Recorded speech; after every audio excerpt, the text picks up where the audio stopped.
Halo semuanya, saya Rasudaivan Aurelia Sita. Saya lagi ada di salah satu tempat bersejarah di Kota Medan, yaitu Mansion Chong Api.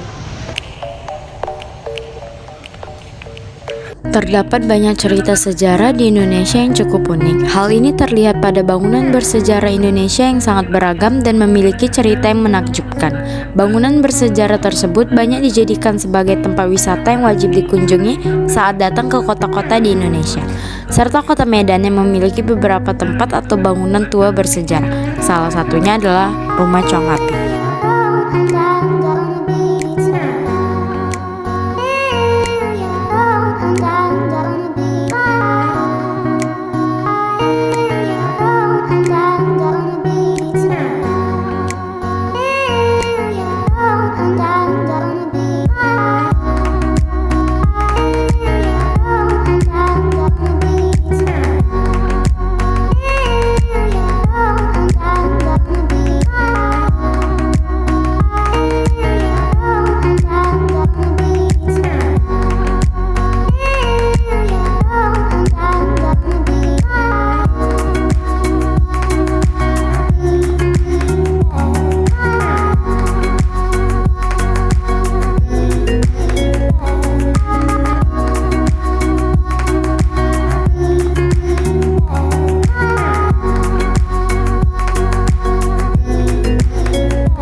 Rumah Chong Api ini dibangun pada tahun 1895 dan berdiri pada tahun 1900 yang telah berfungsi sebagai museum kediaman Chong Api dan mulai menjadi salah satu tempat wisata yang dikunjungi oleh wisatawan pada tahun 2009.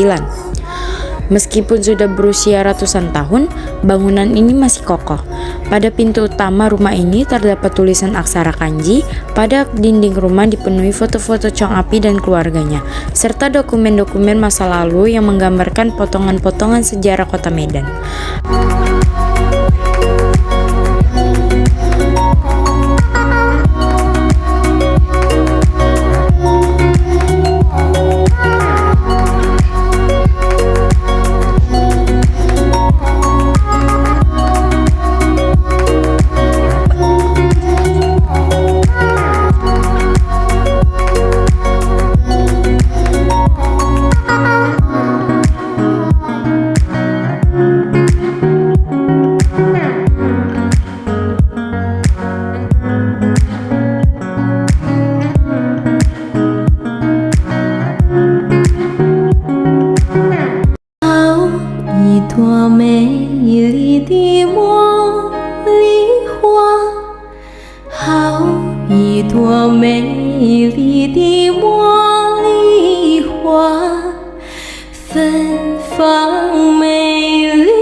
Chong Api sendiri adalah seorang pengusaha kapitan dan banker sukses dari Tiongkok. Chong Api merupakan perantau dari Provinsi Guangdong, Tiongkok. Dalam perjalanannya, Chong Api sempat singgah ke Malaysia dan berakhir di tanah Sultan Delhi. Chong Api datang ke pelabuhan Delhi saat berusia 20 tahun dengan membawa uang yang sangat sedikit. Chong Api merantau ke tanah Delhi mengikuti kakaknya yang terlebih dahulu pindah ke Sumatera. Ketika Chong Api tiba di pelabuhan, beliau melakukan pekerjaan serabutan hingga berhasil memiliki perkebunan luas dan mengembangkan perkebunannya hingga ke Sumatera Barat. Chong Api dikenal sebagai seorang yang sangat dermawan dan dekat dengan masyarakat pribumi kota Medan, sehingga beliau disegani oleh masyarakat. Sebagai dermawan, ia sering membantu warga yang kurang mampu. Ia sangat menghormati warga muslim, bahkan berperan serta dalam mendirikan tempat ibadah, yakni Masjid Raya Al-Masyum dan Masjid Gang Bengkok.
Sebuah surat wasiat juga terpasang di rumah Chong Api yang berisi 5 pesan, yaitu meminta keturunannya untuk memberikan sedekah kepada orang miskin tanpa memilih golongan bangsa, serta memberi sedekah kepada yang sakit dan bagi yang tidak mampu menghidupi diri sendiri.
Assalamualaikum warahmatullahi wabarakatuh.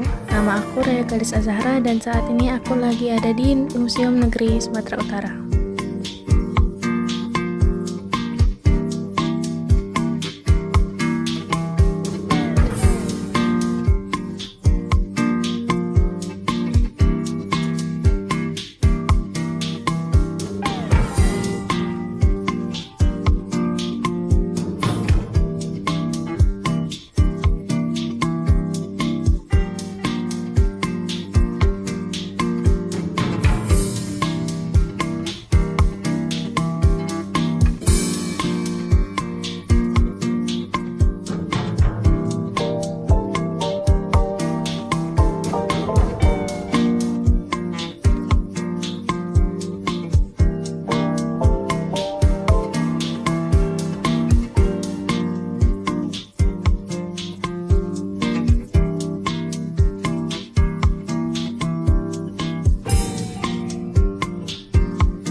Pokoknya aja. Sebaiknya apa? Betul nih, mana nih? Semua ya?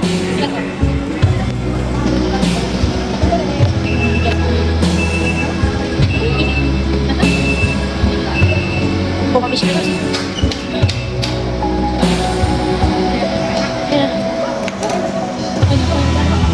Apa kan yang kayak gitu tapi apa bedanya? Oh. Satu lagi. Sorry. Atau coklat aja. Sorry. Ini sih dia dua. Kamu.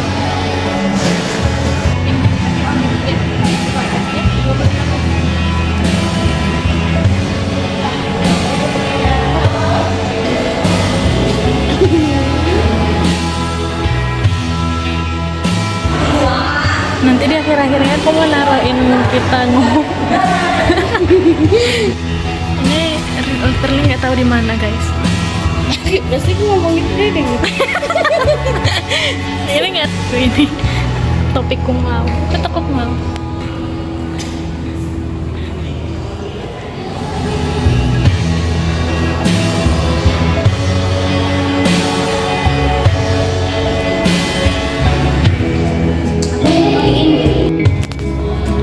Udah guys.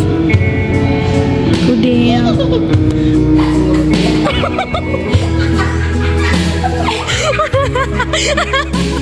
Masa aku nengok itu kok udah nengok duluan? Udah, makanya aku ketawa lu.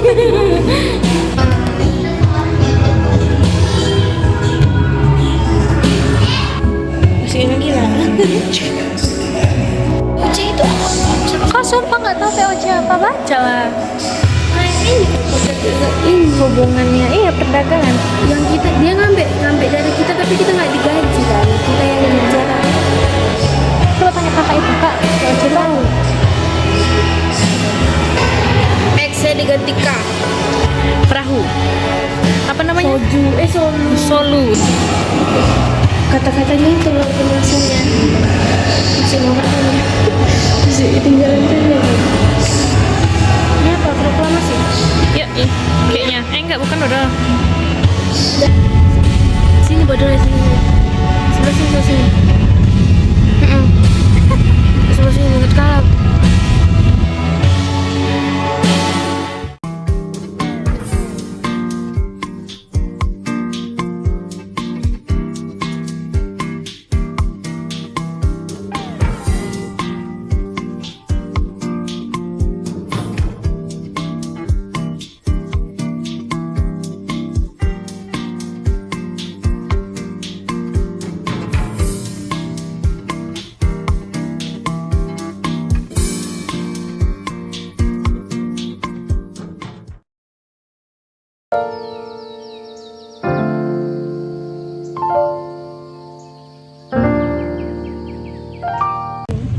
Halo, perkenalkan nama aku Fauzira Azara Tambunan dari kelas 10 MIPA 4. Aku lagi berada di Istana Maimun. Nah, ini dia Istana Maimun. Ini adalah Istana Maimun pada tahun 1925.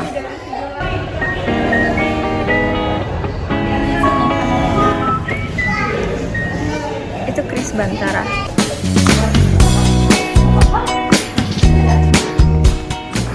Ini adalah Yang Mulia Permaisuri Raja Khadijah, istri Seri Paduka Sultan Amaluddin Seni Perkasa Alamsyah. Kayak gitu sih deh. Ini adalah Sultan Delhi yang ke-10. Ini Sultan Amaluddin Perkasa Alamsyah. Ini Yang Mulia Tengku Harun Ar-Rasyid.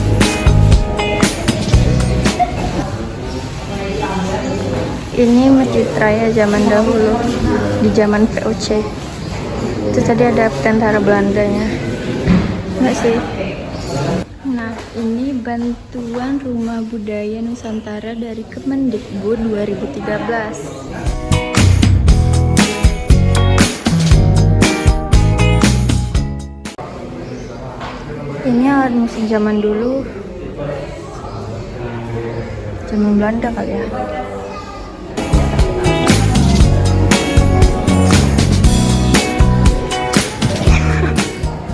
Nah, ini kaca sejak zaman POC. Kaget banget.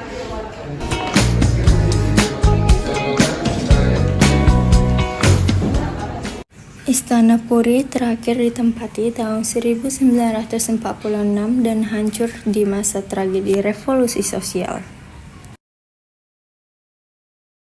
Istana Tengku Besar dibangun Sultan Mahmud Al-Rashid sebagai istana tempat tinggal Tengku Besar Amaluddin setelah beliau dilantik sebagai Tengku Besar pada tahun 1893. Kantor Kerapatan dibangun tahun 1903 oleh Sultan Mahmud Al-Rashid sebagai mahkamah kerajaan.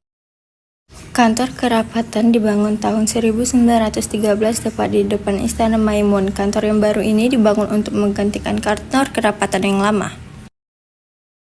Taman Tengku Khalidijah atau Taman Sri Deli dibangun oleh Sultan Amaluddin Sani Perkasa Alamsyah sebagai tanda kasih sayang untuk istri beliau, Tengku Khalidijah, kemudian menjadi taman bersantai untuk keluarga Sultanan Delhi. Kunjungan ketiga pangeran ke negeri Belanda di tahun 1931 tercatat di dalam beberapa surat kabar di negeri Belanda, dan di sana mereka dikenal sebagai pangeran dari Hindia Belanda.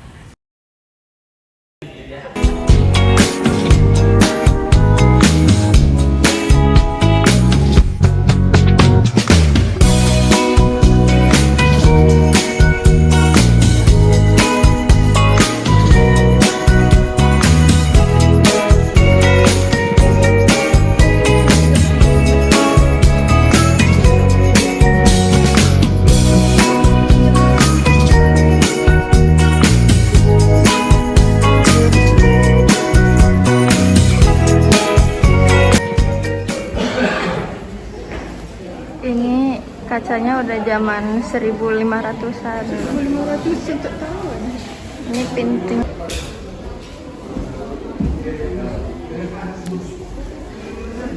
Seperangkat alat makan dari Eropa, koleksi almarhumah Tengku Akmal Deli Khan yang merupakan hafiyah dari paduka ayahanda beliau, yakni almarhum Sultan Amaluddin Seni Perkasa Alam, Sultan Delhi yang ke-10.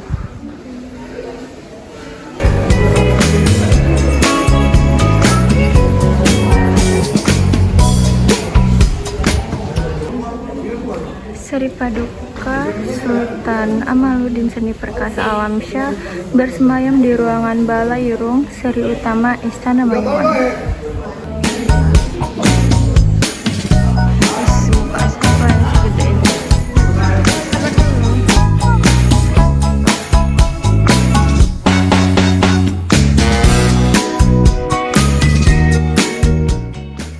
Ini adalah ahli waris Sultan Maimun Al-Rashid.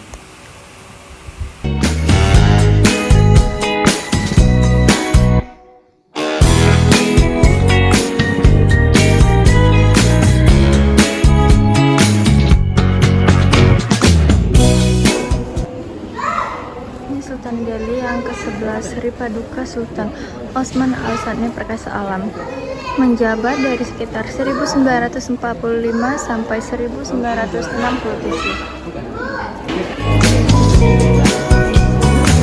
This is my sister. Balai atau disebut juga nasi balai atau balai pulut kuning merupakan salah satu elemen penting dalam setiap upacara adat orang Melayu. Balai terdiri dari 3 tingkat balai yang berisi pulut kuning dan puncaknya diletakkan ayam panggang yang bermakna persatuan, kemuliaan, dan pengorbanan. Bunga emas yang melambangkan keindahan dan kemegahan. Telur ayam yang direbus melambangkan kesuburan dan kelanjutan hidup. Berawal atau bendera yang diukir dengan lambang keluarga agar lambang kuat mata-mata keluarga. Namun merawal digunakan dalam balai yang umum dibuat di masyarakat. Sementara balai yang dahulu dibuat untuk seorang sultan tidak menggunakan merawal karena kemuliaan martabat serta lambang negeri sudah melekat dalam diri seorang sultan. Nah, Sultan Melayu disebut Tengku, sedangkan Sultan Aceh disebut Tengku, seperti Tengku Rian suami Ricis.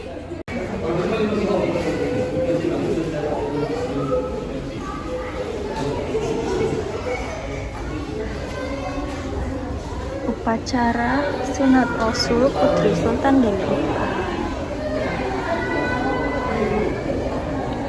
Pakaian adat Karo. Kelengkapan serta perabotan. Kegiatan upacara adat di halaman Istana Maimun. Upacara perkawinan putra dan putri Sultan Delhi di Istana Maimun. Nah, ini tuh. Ini ada Sultan Delhi yang termuda. For your information, Sultan ini masih menjabat sampai sekarang. Sultan Delhi yang ke-12 Sri Paduka Sultan Azmi Perkasa Alam. Satu juga. Dah boy.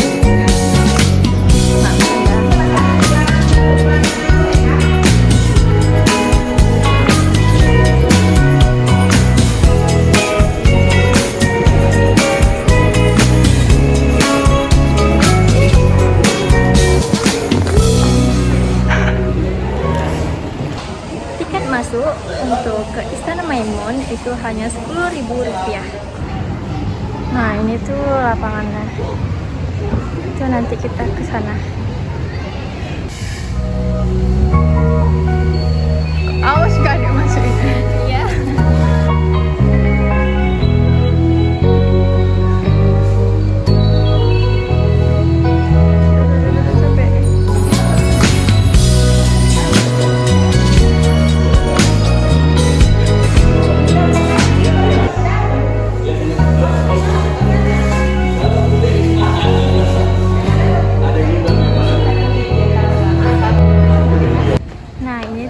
Pasang tenda buat festival Melayu internasional. Nah, jadi Melayu-Melayu orang Brunei, Darussalam, Malaysia, itu nanti bakal datang ke sini. Nah, itu acara orang Melayu dari seluruh negara gitu. Ngumpulnya di sini. Nah, jadi di belakang Istana Maimun itu udah perumahan warga.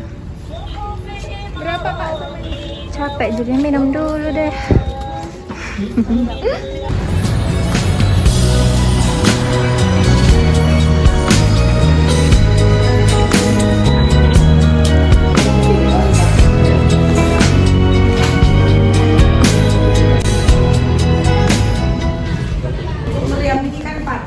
Kalau nggak patah panjang, 2 kali panjangnya. Jadi cerita meriam puntung ini sebelum ada dulu Kesultanan Delhi. Meriam Puntung adalah penjelmaan dari adik putri hijau dari kerajaan Delhi tua bernama Mambang Hayali yang berubah menjadi Meriam dalam mempertahankan istana dari serbuan Raja Aceh yang ditolak pinangannya oleh putri hijau. Akibat larasnya yang cukup panas karena menembak terus-menerus, maka akhirnya pecah menjadi 2 bagian. Ujung meriam yang merupakan bagian yang satu melayang dan menurut dongeng jatuh di kampung Sukanalu, Kecamatan Burus Jahe, Tanah Karo. Sedangkan bagian yang lain disimpan pada bangunan kecil di sisi kanan Istana Maimun. Terima kasih sudah menonton. Bye-bye.